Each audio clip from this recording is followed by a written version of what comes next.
China telah memberikan pinjaman substansial kepada negara-negara berkembang, mencapai total 1,1 triliun dolar yang digunakan untuk proyek kepada negara-negara infrastruktur di Amerika Latin hingga Asia Tenggara. Hal ini menjadikan China sebagai pemberi utang terbesar di dunia. Berikut 5 negara yang paling banyak berutang ke negeri China adalah: yang pertama, Pakistan. Menurut data IMF yang dikutip CNBC pada Februari lalu, 30% dari total utang luar negeri Pakistan berasal dari China.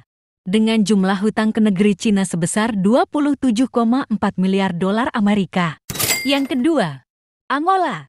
Utang Angola kepada China yang lebih dari 20 miliar dolar Amerika itu, termasuk 14,5 miliar dolar kepada China Development Bank dan hampir 5 miliar dolar kepada Bank Ekspor-Impor Tiongkok. Yang ketiga, Ethiopia. Memberikan pinjaman sebesar 13,7 miliar dolar Amerika kepada Ethiopia sejak tahun 2020. Namun, yang tercatat pada tahun 2021 sebesar 7,4 miliar dolar Amerika, kemudian belum jelas berapa jumlah utang tersebut yang akan jatuh tempo pada tahun fiskal 2023-2024. Yang keempat, Kenya.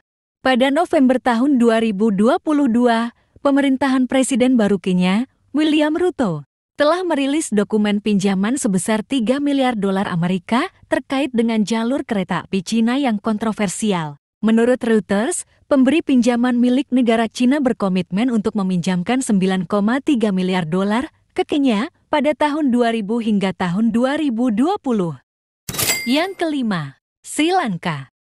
Melansir BBC, 13 Oktober lalu, Sri Lanka telah mengkonfirmasi bahwa mereka telah mencapai kesepakatan dengan China untuk merestrukturisasi utang sebesar 4,2 miliar dolar.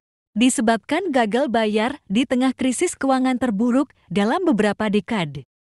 Sri Lanka memiliki total utang luar negeri sebesar 46,9 miliar dolar Amerika, di mana 52% diantaranya merupakan utang ke China. Itulah 5 negara pengutang terbesar kepada negeri China. Untuk mendukung channel ini, tolong di-subscribe, like, komen, share. Terima kasih.